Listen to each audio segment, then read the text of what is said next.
Ultraman Ginga was released in 2013 and ran for a pathetically short 12 episodes, making it the shortest mainline series in the franchise's history. Fret not, however, as this is a great show of mercy from Tsuburaya, as this is the worst thing I have ever laid eyes on. Watch in amazement as Ginga fights a cast of almost entirely reused monsters in the same boring forest set. The entire fucking show. The story follows Hikaru Raito, played by Japan's first attempt to make the world's first synthetic actor. Watch as he tries and fails to emote, or smiles like a freak when he's not supposed to. Alongside Hikaru are his friends, which range from boring to earth-breakingly obnoxious. One of them turns into John 9, has a rivalry with Ginga, then fucks off, never to be mentioned again by the character he's bonded with. Along with this star-studded cast, we also have famed voice actor Tomokazu Sugita, who does the voices for both Ginga and the show's antagonist Dark Lugiel. I'm assuming they had Sugita for about a day of recording, because Ginga only speaks twice very briefly, and Dark Lugiel is only around for 2 episodes. As far as the actual plot goes, we focus on the aftermath of an event called the Dark Spark War, in which every Ultra and Kaiju were conveniently turned into poorly painted Bandai vinyls by Dark Lugiel, which Hikaru then collects because his little silver trinket can scan them and turn them into them.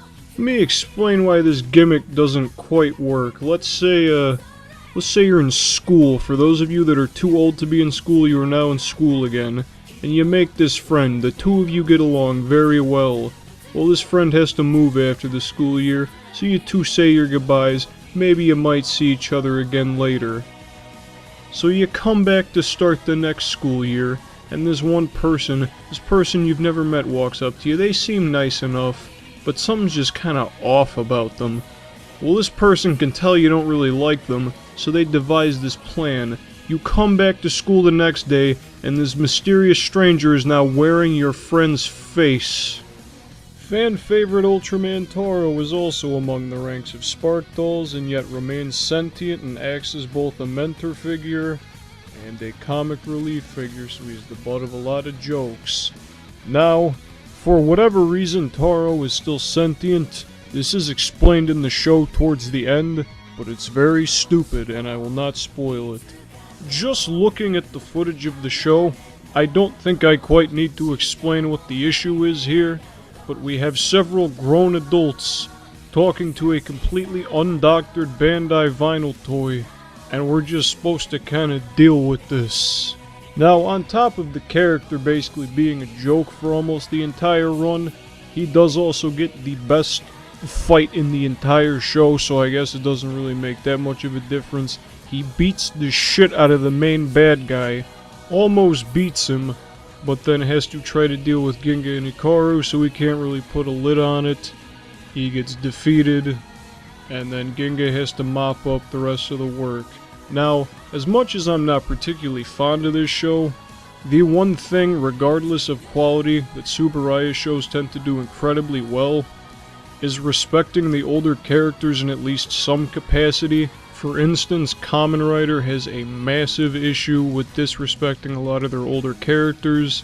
They either just kind of show up as background suits for the big fight scene at the end of the movie, or they're written completely different than how they're portrayed in their main show. So as bad as Ultraman may get, this typically isn't something that happens very often. I know Dan was kind of an asshole in Ultraman Leo, but that's not really something that happens too much anymore.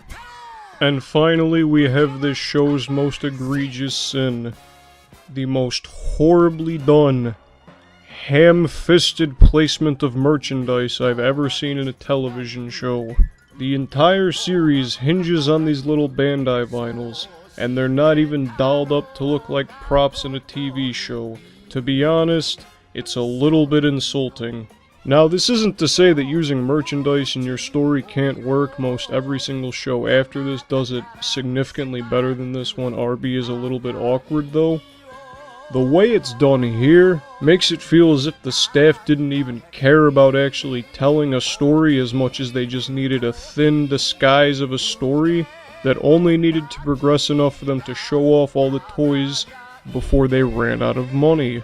Despite these Bandai vinyls being explained to actually be the characters they're modeled after, they're treated more like mech suits when the characters actually transform into them.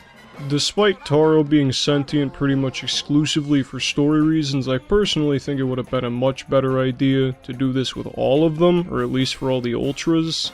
Now, I understand getting all of these returning actors back is not feasible, especially for a show with a budget this small, but just having them appear completely void of any personality just feels like empty fan service. Hey, we've got all these suits in the Tsuburaya storage shed. Instead of letting them collect dust, let's try to get some fan service dollars out of them, and it's kinda shitty in my opinion. This review is done, so let's put a fork in it. The show itself is bad. I don't think I've understated that in this entire video. I don't like this show very much. But what it did for the franchise cannot be understated. Because of the dumb little gimmick involving these Bandai vinyls, the series now has a lot more money to play around with. They sold very well. Hence why we're getting yearly shows instead of movies. So, if you liked Orb, if you liked X, you technically have this show to thank for it. And that's not a very good place to be indebted to. So, next time, we're going to be talking about a very good show. It's actually a little bit worrying how much of a rebound in quality it was. Thanks for watching.